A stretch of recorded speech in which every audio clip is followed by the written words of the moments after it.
নমস্কাৰ 24 লাইভ চাই থকাৰ বাবে ধন্যবাদ আৰু লৈ আহিছোঁ এই মুহূৰ্তত এটা বিশেষ খবৰ জনজাতিকৰণক লৈ খৰব হৈছে সদৌ অসম কোচ ৰাজবংশী ছাত্ৰ সন্থা জনজাতিকৰণক লৈ ৰাজ্য চৰকাৰে প্ৰতাৰণা কৰা গুৰুতৰ অভিযোগ তুলিছে আৰু উজনি নামনিৰ 15খনকৈ জিলা প্ৰতিনিধিসকলৰ সৈতে কেইবাটাও বিষয়ক লৈ গুৰুত্বপূৰ্ণ আলোচনা কৰিছে আক্ৰাসুই আমি জনাম এই মুহূৰ্তত সবিশেষ খবৰ আমি জনাইছো এই মুহূৰ্তত এটা বিশেষ খবৰ জনজাতিকৰণক লৈ খৰব সদৌ কোচ ৰাজবংশী ছাত্ৰ সন্থা সদৌ কোচ ৰাজবংশী ছাত্ৰ সন্থা এবাৰ জনজাতিকৰণৰ বিষয়ক লৈ তেওঁলোকে খৰব হৈ পৰিছে যোৰহাট প্ৰেছ ক্লাবত সদৌ কোচ ৰাজবংশী ছাত্ৰ সন্থাৰ গুৰুত্বপূৰ্ণ বিষয়ক লৈ সংবাদ মেল অসমৰ প্ৰায় 15খন জিলাৰ প্ৰতিনিধিৰ সৈতে সংবাদ মেলৰ আয়োজন ইতিমধ্যে তেওঁলোকে সংবাদ মেলৰ আয়োজন কৰিছিল জনজাতিকৰণৰ নামত বিজেপি চৰকাৰে প্ৰতাৰণা কৰাৰ গুৰুতৰ অভিযোগ দাখিল জিলা প্ৰতিনিধিসকলৰ ইতিমধ্যে তেওঁলোকে জনজাতিকৰণৰ যি বিষয় সেই বিষয়ক লৈ খৰব হৈছে আৰু জনজাতিকৰণৰ বিষয়টো ৰাজ্য চৰকাৰে পিছুৱাই থকা বুলিও তেওঁলোকে ক্ষোভ প্ৰকাশ কৰিছে যোৰহাট প্ৰেছ ক্লাবত আজিৰ দিনটোত অনুষ্ঠিত হৈছিল সদৌ কোচ ৰাজবংশী ছাত্ৰ সন্থাৰ গুৰুত্বপূৰ্ণ বিষয়ক লৈ সংবাদ মেল অসমৰ প্ৰায় উজনি নামনিকে আদি কৰি 15খনকৈ জিলা প্ৰতিনিধিসকলে এই সংবাদ মেলখনৰ আয়োজন কৰিছিল তেওঁলোকে তাত যোগদান কৰিছিল আৰু এই সংবাদ মেলখনত কেইবাটাও বিষয়ক লৈ গুৰুত্বপূৰ্ণ তেওঁলোকে সিদ্ধান্ত কৰিছে আৰু তাৰ জৰিয়তে কেইবাটাও ক্ষোভ তেওঁলোকে প্ৰকাশ কৰিছে ৰাজ্য চৰকাৰে মাত্ৰ এমাহ বা দুমাহৰ ভিতৰতে জনজাতিকৰণৰ যি বিষয় আছিল সেই সমগ্ৰ প্ৰক্ৰিয়া আগুৱাই নিম বুলি উল্লেখ কৰিছিল আৰু আজি 2 বছৰ অতিক্ৰম হৈ যোৱাৰ পিছতো এতিয়ালৈকে জনজাতিকৰণৰ যি বিষয় সেই জনজাতিকৰণৰ বিষয়টো তেনেদৰে আছে বুলি তেওঁলোকে গুৰুতৰ অভিযোগ দাখিল কৰিছে আৰু ইয়াৰ লগতে তেওঁলোকে কৈছে যে সদৌ কোচ ৰাজবংশী ছাত্ৰ সন্থাৰ যিসমূহ গোট সেই গোটসমূহ কেইবাটাও ভাগত বিভক্ত হৈ আছে আৰু কেন্দ্ৰীয় কমিটিসমূহৰ লগতে যি বিভিন্ন গোটসমূহ সেই গোটসমূহ একলগ হোৱাৰ বাবে তেওঁলোকে এই গুৰুত্বপূৰ্ণ আলোচনাত মিলিত হয় আৰু আন যিসমূহ গোট আছিলে সেইসমূহৰ তেওঁলোকে তীব্ৰ সমালোচনা কৰিছে যে নিজৰ মূল উদ্দেশ্যৰ পৰা আঁতৰি এই গোটসমূহে নিজৰ ব্যক্তিগত স্বাৰ্থৰ বাবে কাম কৰিছে যাৰ বাবে কোচ ৰাজবংশী ছাত্ৰ সন্থাৰ যি মূল উদ্দেশ্য যি মূল লক্ষ্য সেই লক্ষ্যৰ পৰা জিলা কমিটিসমূহ জিলা প্ৰতিনিধিসকল বিভ্ৰান্ত হৈছে আৰু এই বিভ্ৰান্তিৰ পৰা সকলোকে আঁতৰাই জিলা প্ৰতিনিধিসকলে এজন ভাল ব্যক্তিৰ বা এজন ভাল নেতৃত্বৰ অধীনত তেওঁলোকে কাম কৰিব আৰু সকলো একগোট হৈ আগুৱাই যাব এনেদৰে তেওঁলোকে বিভিন্ন ধৰণে আলোচনা কৰিছে আৰু ইয়াৰ লগতে জনজাতিকৰণৰ নামত ৰাজ্যৰ মুখ্যমন্ত্ৰী ডক্টৰ হিমন্ত বিশ্ব শৰ্মাই যি তেওঁলোকক প্ৰক্ৰিয়া প্ৰকাশ কৰিছিল বা জনজাতিকৰণৰ নামত যি প্ৰতিক্ৰিয়া প্ৰকাশ কৰিছিল জনজাতিকৰণৰ নামত যি কথা কৈছিল সেয়া প্ৰতাৰণা কৰা বুলিও তেওঁলোকে ইতিমধ্যে উল্লেখ কৰিছে আৰু ইতিমধ্যে অসমৰ প্ৰায় 15খনকৈ জিলাৰ প্ৰতিনিধিসকলৰ সৈতে সংবাদ মেলৰ আয়োজন কৰিছিল যোৰহাট প্ৰেছ ক্লাবত সদৌ কোচ ৰাজবংশী ছাত্ৰ সন্থাৰ এই সমগ্ৰ বিষয়ক লৈ তেওঁলোকৰ আলোচনা হৈছিল এই আলোচনাত তেওঁলোকে কেইবাটাও বিষয়ক লৈ এনেদৰে বিভিন্ন গুৰুত্বপূৰ্ণ আলোচনা কৰা দেখা গৈছে এই মুহূৰ্তত সেই মন্তব্য আছে সেই মন্তব্য আমি আপোনালোকক শুনাইছো সদৌ কোচ ৰাজবংশী ছাত্ৰ সন্থাই আজি উজনি আৰু মধ্য অসমৰ বিভিন্ন প্ৰায় সংখ্যক জিলা আজি আহি যোৰহাটৰ প্ৰেছ ক্লাবত আমি উপস্থিত হৈছোঁ আজি আমাৰ এটা গুৰুত্বপূৰ্ণ বৈঠক হৈছিল জনগোষ্ঠীটো বৃহত্তৰ স্বাৰ্থত কোচ ৰাজবংশী জনগোষ্ঠীৰ জনজাতিকৰণৰ যি ভূমিকা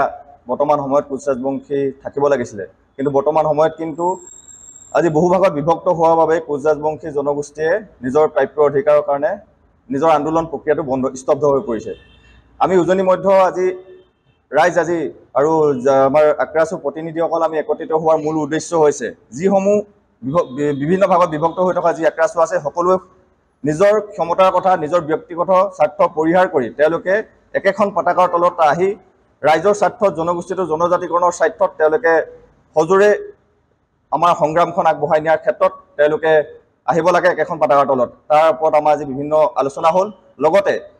তেওঁলোকে ডিচেম্বৰ মাহৰ আগমুহূৰ্তত যদি তেওঁলোকে এখন পতাকাৰ তলত বা একত্ৰিত হোৱাৰ কথাখিনি যদি কোনো ধৰণৰ আগ নবঢ়ায় তেনেহ'লে কিন্তু আমি উজনি আৰু মধ্য অসমৰ কোচ ৰাজবংশীসকলে বিকল্প চিন্তা কৰিবলৈ আমি বাধ্য হ'ম ডিচেম্বৰ মাহৰ আগমুহূৰ্তত যদি তেওঁলোকে এনেকুৱা কোনো ধৰণৰ পৰিকল্পনা নলয় বৰ্তমান আমি আজি সভাত কিছু সিদ্ধান্ত আমি লোৱা হৈছে যে উজনি আৰু মধ্য অসমৰ প্ৰায় সংখ্যক জিলাতে আমি জনজাগৰণ সভা সজাগতা সভা আমি অনুষ্ঠিত কৰা আজি সিদ্ধান্ত লোৱা হৈছে লগতে ইয়াৰ পাছৰ পৰ্যায়ত যদি আমি কোচ ৰাজবংশী ছাত্ৰ সন্থাই চৰকাৰৰ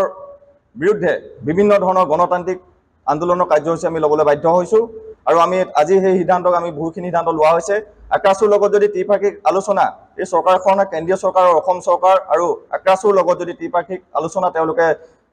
চৰকাৰখনে যদি আমাৰ প্ৰস্তাৱটো মানি নলয় তেনেহ'লে কিন্তু আমি তীব্ৰ গণতান্ত্ৰিক আন্দোলনৰ প্ৰক্ৰিয়ালৈ আমি যাবলৈ বাধ্য হ'ম। জন্ম হ'ল আক্ৰাছু। আমি প্ৰথম পৰ্যায়ৰ পৰা আক্ৰাছুৰ লগত আমাৰ বিভিন্নজন ব্যক্তি আমাৰ উজনি মধ্যৰ প্ৰত্যেকখন জিলাতে জড়িত হৈ আছে। কিন্তু জনজাতিকৰণৰ বিষয়টোক লৈ যেতিয়াই কথা আহে তেতিয়া কেৱল অসম চৰকাৰে হওক ভাৰত চৰকাৰে হওক কেৱল নামনি কেন্দ্ৰিক জনজাতিকৰণৰ বিষয়টোক লৈ তেওঁলোকে উত্থাপন কৰি অহা আমি দেখিছোঁ। মধ্য অসমত আজি একত্ৰিত হৈছোঁ, যিকেইটা গোটত বিভক্ত হৈ আছিলে, গতিকে প্ৰতিটো বিভক্ত থকা দলে যদি আমি একগোট হ'ব পাৰোঁ তেন্তে নামনি অসমত নিশ্চয় হ'ব পাৰিব।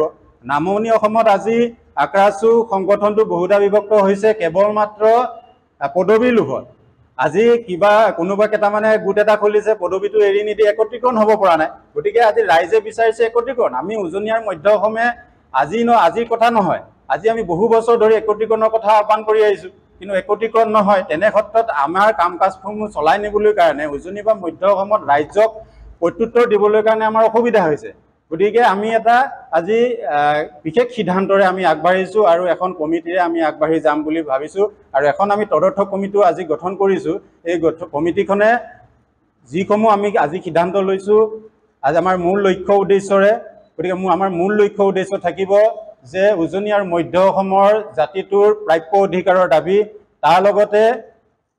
ছাত্ৰ ছাত্ৰীৰ যি অভাৱ অভিযোগ আৰু অসমৰ বিভিন্ন সমস্যাসমূহৰ ওপৰত মাত মাতি যাব। কথা অৱগত কৰিব বিচাৰিছোঁ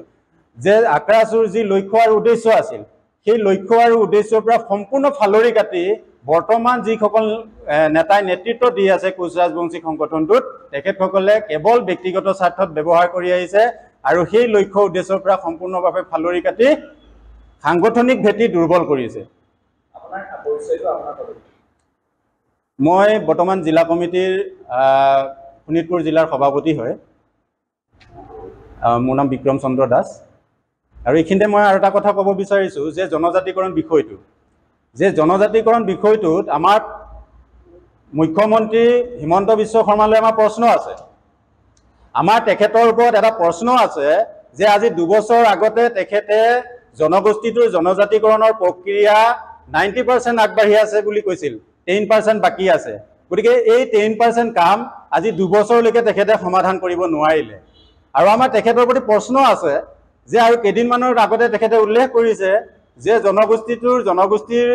জনজাতিকৰণৰ কাম 60% আগবাঢ়ি আছে আৰু 40% বাকী আছে। গতিকে তাৰ কাৰণে আমাক 3 আৰু 4 মাহ সময় আৰু লাগিব। গতিকে এই যে তেখেতৰ টুলুঙা মন্তব্যৰে আজি ৰাজনীতি কৰি জনগোষ্ঠীটোক কেৱল ভোট বেংক হিচাপে ব্যৱহাৰ কৰি আহিছে, সেই কথা আজি ৰাইজে স্পষ্ট পোৱা হৈছে। উত্তৰ দিব আহ্বান এইটো কাৰণে জনাব বিচাৰিছোঁ, এই কথাটোৱে জনাব বিচাৰিছোঁ যে আমি আপোনালোকৰ নেতৃত্বত আমি অতিষ্ঠ হৈছোঁ। আমি আপোনালোকৰ বিশ্বাসত আমি ল'ব নোৱাৰিছোঁ, আপোনালোকৰ ওপৰত আমাৰ আস্থাৰ বিশ্বাস হেৰাই গৈছে। গতিকে মই এই কথাটো জনজাতিকৰণৰ প্ৰক্ৰিয়াত এইকাৰণে টানি আনিছিলোঁ যে মুখ্যমন্ত্ৰী ডাঙৰীয়াই তেখেতে মিডিয়াৰ যোগে মন্তব্য প্ৰকাশ কৰিছে যে অবিভক্ত গোৱালপাৰা জিলাৰ জনজাতিকৰণৰ মৰ্যাদা প্ৰদান কৰিলে তাত ট্ৰাইবেল সংঘ বা আন কাৰোবাৰ আপত্তি নাই। গতিকে আমি এটা কথা ক'ব বিচাৰিছোঁ যে কাৰো অধিকাৰ সৰ্ব নকৰাকৈ আমাক জনজাতিকৰণ প্ৰক্ৰিয়া দিয়ক, কাৰোবাৰ অধিকাৰ সৰ্ব কৰি আমাক জনজাতিকৰণ দিয়ক বুলি আমি কোৱা নাই। জনজাতিকৰণৰ আন্দোলনৰ কাৰ্যসূচীত আমি সমগ্ৰ অসমত থকা কোচ ৰাজবংশী জাতিটোৱে অংশগ্ৰহণ কৰিছোঁ, সংগ্ৰাম একেলগে কৰিছোঁ। কিন্তু আমি ক'ব বিচাৰিছোঁ যে জনজাতিকৰণ দিলে সমগ্ৰ অসমত বসবাস কৰা কোচ ৰাজবংশী জাতিটোক জনজাতিকৰণ দিব লাগিব। উজনি আৰু নামনি ভাগ কৰি জনগোষ্ঠীটোক সমাজত সেই প্ৰতিপন্ন কৰি এটা নিষেধ কৰাৰ যি ৰাজনীতি চলিছে, সেই ৰাজনীতি আমি পৰিহাৰ কৰিবলৈ আমি আহ্বান জনাইছোঁ। আৰু আমি এটা কথাই বাৰম্বাৰ উল্লেখ কৰি আহিছোঁ যে চৰকাৰক, যিহেতু 1996ত এবাৰ জনজাতিকৰণৰ মৰ্যাদা প্ৰদান কৰা হৈছিলে কোচ ৰাজবংশী জাতিটোক, গতিকে সেই বিষয়টোৱে সঠিকভাৱে নিৰীক্ষণ কৰি তাক তৎকালীনভাৱে কাৰ্যকৰী কৰিবলৈ আমি আহ্বান জনাইছোঁ। কিন্তু আজিলৈকে কোনো এখন চৰকাৰে